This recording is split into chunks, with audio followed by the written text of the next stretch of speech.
Prime Minister Netanyahu, thank you for joining us. To begin, we want to focus on the recent developments surrounding the latest deal with Hamas. Now, the deal comes close to exactly 2 years since the Hamas attack on the 7th of October. We might see the hostages freed on the same day they were taken 2 years ago. Is this what makes this a good deal for Israel? Well, we accepted the deal, as did all the world. It was President Trump's plan. Hamas says that it accepted the deal. Now the onus is on Hamas. This plan consists of 2 parts. The first part is releasing all the hostages. Israel makes a tactical withdrawal, stays in Gaza.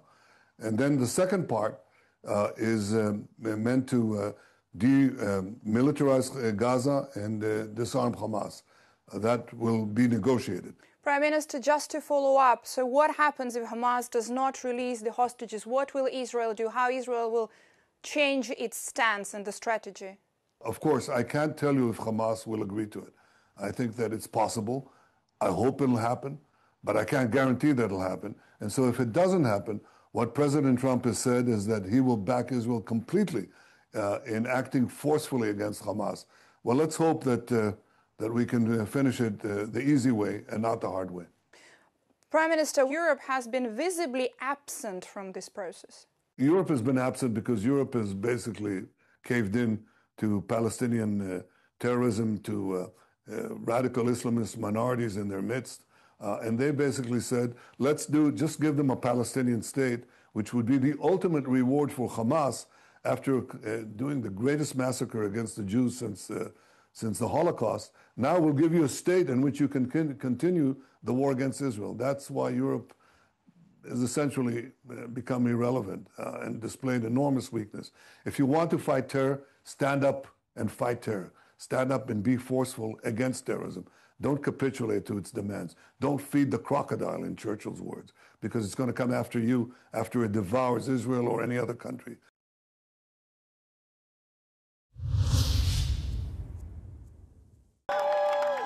Après la victoire décisive de son parti aux élections législatives tchèques, le milliardaire Andrej Babiš a promis dimanche de rester fidèle à l'Union européenne et à l'OTAN. S'adressant aux journalistes à Prague, l'ancien Premier ministre a déclaré que son mouvement était clairement pro-européen et pro-OTAN. And we were a very reliable partner. And we are patriots for Europe and we want to win next elections because Europe is suffering. Europe is not competent anymore, not in competition. So I don't agree with the statement that we have been in. I have been Prime Minister, and we have been in government before, and we have excellent results. Il a déclaré qu'il espérait que le président Trump et les dirigeants de l'OTAN mettraient enfin un terme à la guerre en Ukraine. Il a également promis de revoir l'initiative menée par la République tchèque pour fournir des munitions à Kiev, affirmant que le programme devait être transparent et que personne ne devrait profiter de la guerre. Le président Petr Pavel, qui nommera le prochain Premier ministre, a déclaré que le maintien d'une position ferme en faveur de l'UE et de l'OTAN serait crucial lors de la formation du nouveau gouvernement. Le parti ANO de Andrej Babiš a remporté environ 35% des voix samedi devant la coalition pro-occidentale du Premier ministre Péter Fiala. Des discussions sont déjà en cours avec 2 autres partis pour former une coalition. C'est un nouveau chapitre d'un mouvement de protestation qui dure depuis bientôt 1 an. Des dizaines de milliers de manifestants se sont rassemblés samedi dans la capitale géorgienne, Tbilissi, pour exiger la démission du gouvernement après la victoire contestée du parti au pouvoir Rêve géorgien lors d'élections locales. Un scrutin qui a été boycotté par les 2 principaux blocs d'opposition, qui considèrent le gouvernement en place comme illégitime. Une importante force policière a été déployée samedi aux alentours du palais présidentiel pour repousser les manifestants qui tentaient d'y pénétrer. Les forces de l'ordre ont fait usage de gaz lacrymogène et de canons à eau et des dizaines de personnes ont été arrêtées. Suite à ce regain de la protestation, le Premier ministre géorgien Irakli Kobakidze a une fois de plus accusé des agents de l'étranger d'être à l'origine des manifestations et de vouloir renverser son gouvernement. Dans un communiqué publié dimanche, l'UE nie toute ingérence et appelle toutes les parties au calme et à la retenue.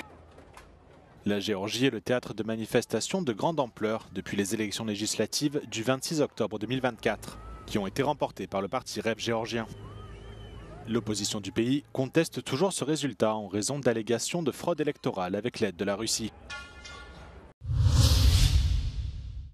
Les dirigeants européens travaillent à la construction d'un mur anti-drone sur le flanc oriental du continent afin de contrer les incursions de ces engins dans l'espace aérien de l'OTAN. En Finlande, cette menace et tant d'autres sont au cœur de la sécurité nationale qui repose sur une préparation constante à la guerre intégrée au quotidien. L'ensemble de la société est prêt à réagir à une invasion à tout moment. Le réseau finlandais d'abris nucléaires et d'abris anti-atomiques est très étendu et il y a suffisamment de place pour une population de plus de 5,5 millions d'habitants. This is an example of the Finnish comprehensive security model. It's one of 50,000 underground bedrock shelters all across Finland. This one here in the centre of Helsinki is 20 metres underground. It has strong bomb blast protection and at its peak can hold 6,000 people, but it means that each person would have less than 1 metre squared each in a time of war. Cette stratégie est profondément enracinée dans la société finlandaise depuis des décennies. Avec ses 1350 km de frontière avec la Russie, la plus longue de l'OTAN, la Finlande a toujours ressenti le besoin de rester vigilante. Une vigilance renforcée depuis l'invasion de l'Ukraine par Moscou. We have had this idea that we need to protect our citizens. We need to protect the civilians, which is within our DNA. So nothing has been changed on that point of view. But yes, the public interest on our civil defense system has been rocketing. Bien qu'ils ne servent pas d'abri, beaucoup d'entre eux sont utilisés pour des aménagements tels que des matchs de hockey, des parkings ou des terrains de jeu. Le modèle de sécurité finlandais repose sur tout le monde, le secteur privé, le secteur public, les ONG et les particuliers. Chaque foyer doit disposer de nourriture, de carburant et d'eau pour chaque personne pendant 72 heures en cas d'attaque. L'association Marta est une ONG qui aide les communautés en leur montrant comment survivre en cas d'urgence. We reach out to people, our own members and the larger audience in Finland, and we try to help everybody to take care of their own households in the best possible way, so that also in a situation of crisis they might be able to survive for the first 3 days and rely on themselves. L'armée est la clé de la défense. Les jeunes hommes suivent une formation obligatoire d'environ 10 mois à l'âge de 20 ans. Ces conscrits disent qu'ils envisageraient de retourner dans l'armée si la Finlande était en guerre et qu'ils pourraient même envisager de participer à une mission en Europe, y compris à la coalition des volontaires en Ukraine. If there was a new war, I'd probably think about it, like, at least. There might be a possibility that I would go, especially if it's something that, like, can help keep up the peace here, keep up the peace of our people and the people of other NATO countries. I don't know if I'd go to Ukraine, definitely not yet, because I haven't finished my conscription, but I think that if there would be a war that I also think would benefit the peace in Europe and Finland especially, I think if need would be and I would be called, I think I would go. Les Finlandais affirment que la cohérence de leur modèle garantit également la résilience psychologique du pays. Ils affirment que quoi qu'il arrive, il n'y a pas lieu de paniquer. Tout est prêt.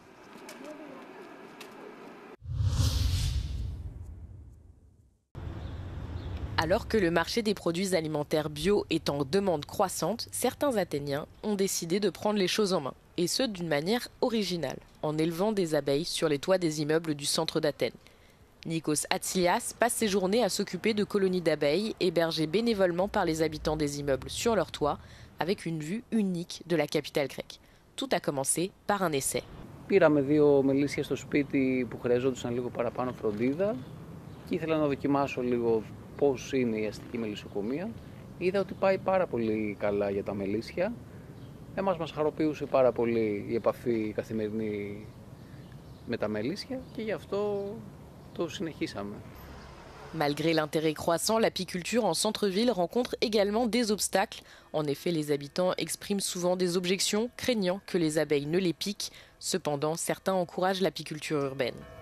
Όταν ήμουν στη σχολή και μαθαίναμε για τα μελίσια, μ' άρεσε πάρα πολύ η ιδέα να έχω τα δικά μου. Σκέφτομαι ότι και για το περιβάλλον είναι καλό, διότι οι μέλισσες μειώνονται, Οπότε, αν καθένας μπορούσε να έχει ένα μελίσι σε έναν ανοιχτό χώρο σπίτι του, πιστεύω ότι θα άλλαζε και το ίδιο μας το περιβάλλον σε μεγάλο βαθμό. Cet été, l'apiculteur s'est occupé de 30 ruches qu'il a installées sur 7 toits dans la région d'Athènes, dont une avec vue sur le Parthénon.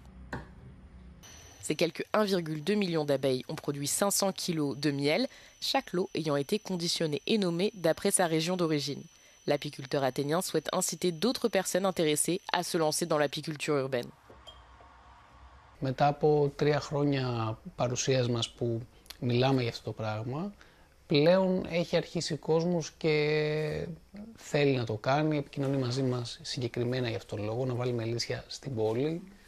Οπότε, ναι, υπάρχει ένα ενδιαφέρον.